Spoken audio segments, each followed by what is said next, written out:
Choice brothers వివాహాలు మరియు పండుగ వేడుకలకు సరికొత్త డిజైన్స్ తో అద్భుతమైన కలెక్షన్. ఏంటి మిస్సింగ్ ఫ్యాక్టర్ ఏదో ఉంటుంది కదా, ఏంటి వచ్చినట్టు ఏం చేశారు మీ వైఫ్ దగ్గర?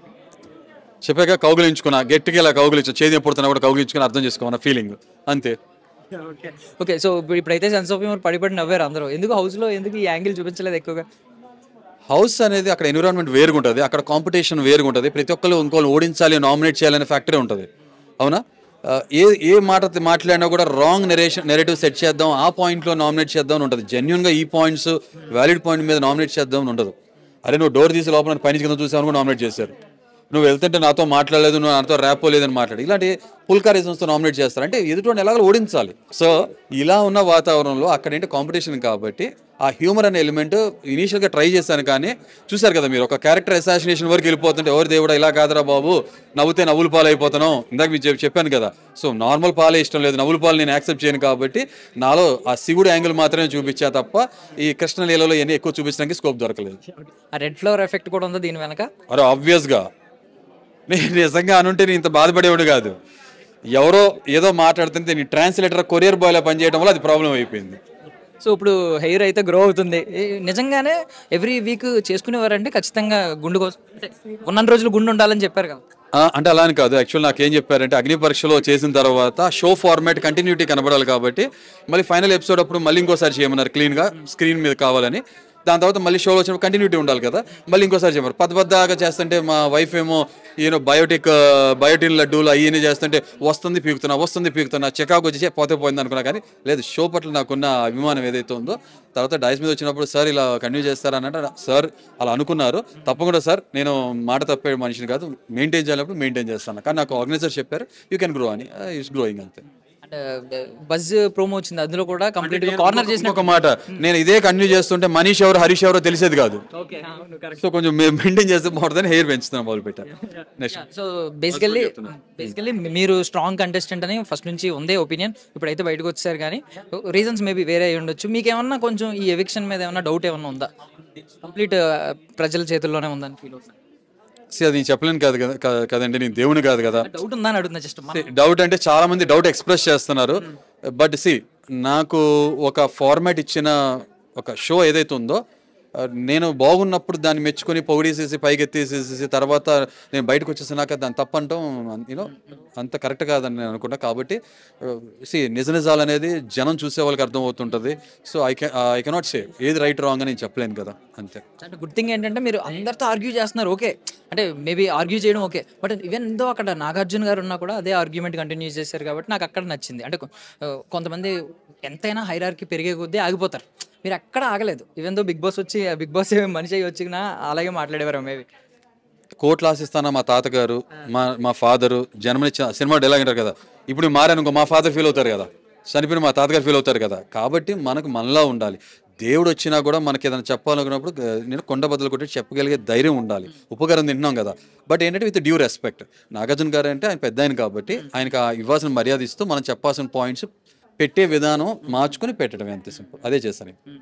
సో పక్కన పెడితే మీకు తెలియదు అక్కడ గుండంకులను ఒక మాట అన్నారు, బయట చాలా చోట్ల చాలా మంది దాన్ని ట్రోల్ చేశారు, మీమ్ పేజెస్ అవి ఇవి. అండ్ ఈవెన్ దో బయటకు వచ్చిన తర్వాత బజ్లో కూడా రెడ్ ఫ్లవర్ ఇచ్చి, ఇది కొంచెం మీకు ఏమన్నా హ్యూమిలియేటింగ్ అనిపించిందండి? ఆబ్వియస్గా వాళ్ళకి అలా అర్థమైంది, అలా చేశారు. ఇంకో మాట చెప్తానండి, నేను తిరుపతిలో ఉండి మా ఫ్రెండ్ సర్వీస్ చేస్తూ వెంకటేశ్వర స్వామి సన్నిధం చరణాల దగ్గర ఉండి నాకు కాల్ చేసి ఈ బిగ్ బాస్ గురించి చెప్పారు. మరి నేను రిలీజియస్ పర్సన్ కాదు, బట్ ఆయన నమ్ముతున్నారు కదా. సో ఆ దేవుడు అనుగ్రహం ఉంది కాబట్టి నేను బిగ్ బాస్లోకి వెళ్ళాను అనుకుంటున్నా. మనం ఆ తలనీలాలు ఆ వెంకటేశ్వర స్వామికి ఇస్తాం కదా, ఇక్కడ షోకి ఇచ్చాను అనుకుంటా. ఇండైరెక్ట్గా దేర్ ఇస్ సంథింగ్ మనం చూడండి, ఊహించింది, మనం మనిషికి అర్థం కాదు ఏదో నడుస్తుంటుంది. ఓకే, సో అదే జరిగింది అనుకుంటా. సో ఇప్పుడు నన్ను నిజంగా గుండంకులను పిలిచే వాళ్ళందరూ కూడా వెంకటేశ్వర స్వామిని అంటున్నారు అనుకుంటాను. సరే, వాళ్ళ విచక్షణ వదిలేస్తా. వెంకటేశ్వర స్వామిని ఎక్కిస్తానంటే ఎక్కించమనండి, ఇవాళ గుండు చేసుకునే వాళ్ళందరూ అదే కదా. సో నా తల నీలాలు ఏదైతే ఉన్నాయో వెంకటేశ్వర స్వామికి ఇచ్చాను అనుకుంటా, షో రూపేనా దానికి ఇచ్చేసాను, అంతే అయిపోయింది. తర్వాత మన పెద్దోళ్ళు చనిపోయినప్పుడు గుండు చేయించుకుంటాం కదా, అదే అనుకుందాం. సో వాళ్ళు ఇప్పుడు ఎలా బాడీ షేమింగ్ చేస్తారనేది వాళ్ళ విచక్షణ వదిలేస్తున్నా, అనుకోమనండి. అండ్ గుడ్ థింగ్ ఏంటంటే మీకు గ్రో అవుతుంది, మీరు వాళ్ళు కూడా కాదు. So no issue. I'm not bald, I'm very bald. చెప్పే కదా, ఐ ఆల్రెడీ టోల్డ్. ఫస్ట్ ఆ గుండె అటెంప్ట్లోనే అమ్మో ఈ మనిషిలో ఏదో ఉంది తెలియని కోణం. నవదీప్ గారు ఒకరు పసిగట్టారు, గ్రీన్ ఇచ్చారు. బట్ తర్వాత ఇక్కడికి వచ్చిన తర్వాత మీకు ఎక్కడైనా స్కోప్ దొరకలేదా? మీరు ఏమన్నా నేనే కొంచెం తగ్గాను అని ఏమన్నా అనిపిస్తుంది? అంటే ఫస్ట్ వీక్ మీరు అబ్జర్వ్ చేస్తే టాస్క్లు టెనెంట్స్కి పెట్టారు, మాకు లేవు. అవునా, మేము కాల్మీ కాలేజ్ గురించి చైర్లో కూర్చొని వాళ్ళు ఆడుతుంటే చూస్తాం, నామినేట్ చేయడం అదే కదా.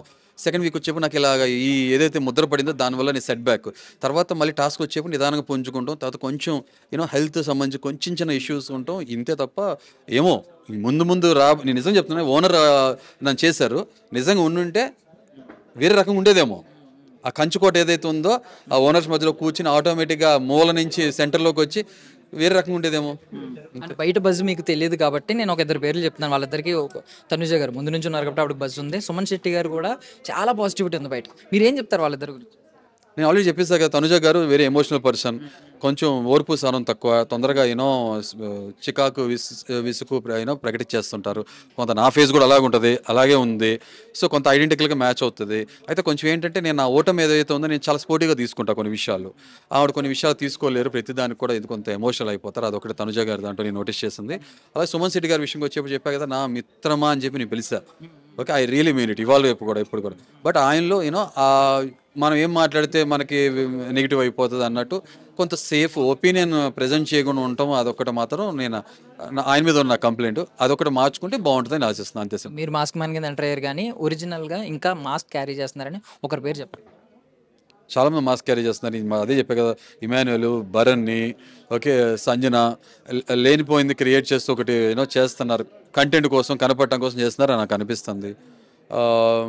పవన్ నేను ఇంకా టూ ఇయర్లీ నేను చెప్పలేను. ఇంకా చాలామంది వెళ్ళిపోయారు కదా, ఇంకెవరున్నారు? ఇది నాకు అనిపిస్తుంది. రాము అలా కనబడట్లా నాకు, రాము తనలానే ఉన్నారు. ఇంకా ఎవరున్నారు? రీతు చూస్తున్నారు కదా, అది రీతు మరి అది మీకు కనపడేది నేను చూసేది, మరి అది ఎంతవరకు జెన్యూనో, అది ఎంతవరకు జెన్యూనో కరెక్టో అది తెలియదు. అంటే మరి బట్ ఏంటంటే ఒక రకమైన కంటెంట్ అయితే వస్తుంది కాబట్టి కంటెంట్ కోసం చేస్తున్నారు, లేకపోతే రియల్గా వాళ్ళ ఎమోషన్స్ నాకైతే ఐడియా లేదు. అంటే మన కామనర్స్ లో కూడా పవన్ అన్నాడు, కళ్యాణ్ ఉన్నాడు, డీమన్ పవన్ ఉన్నాడు, కళ్యాణ్ ఉన్నాడు. కళ్యాణ్ అంటే అంటే కొంత ఈ రిలేషన్స్ ఫ్రెండ్షిప్స్ ఆ మాయలో పడిపోయారని నాకు అనిపిస్తుంది. మొన్న వీక్ టాస్క్లు ఆడారు కదా అది. సో నాకు దాంట్లో మాస్క్ ఏం కనబడట్లేదు. బట్ ఏంటి ఒపీనియన్స్ పెట్టరు వీళ్ళు. కళ్యాణ్ ఉద్దేశం ఏంటంటే నా వరకు వచ్చినప్పుడు మాట నాకు సంబంధం లేనప్పుడు మాట్లాడంట. అంటే ఉదాహరణకి కుక్కొచ్చి తను కరుస్తే మాత్రం అప్పుడు రియాక్ట్ అవుతాడు, తన పక్కన కరుస్తుంటే తనకి ఎందుకులే అని అనుకున్నట్టు ఉంటారు. అది నా స్వభావం కాదు. అరే ఆ కుక్క పక్కనోడు కరుస్తున్నా కూడా ముందే నేను రియాక్ట్ అవ్వాలనుకుంటా, అది నా విషయం. ఫైనల్లీ ఇప్పుడు మీకు టాప్ 5 అన్న టిల్ డేట్ ఇప్పటి వరకు యాజ్ ఆఫ్ నౌ ఏమైనా ఉందా? 1 2 3 4 5లో నేనే ఉన్నా. జస్ట్ గెస్సింగ్ చేయండి, ఒక టాప్ 3 గెస్ట్ చేయండి ఎవరైతే టాప్ 5 లో ఉంటారు. గెస్ బుస్ 2 కొట్టను బ్రదర్స్, వెరీ స్ట్రైట్ ఉంటుంది. నేనే టాప్ 1 to 5 నేనే.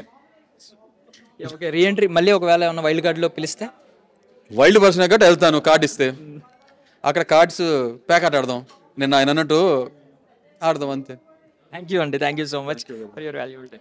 No, భలే వాళ్ళు, thanks for your time brother. Thank you అండి. And for more videos, Please subscribe to iDream. Please subscribe to iDream. Please subscribe iDream. And please subscribe to iDream.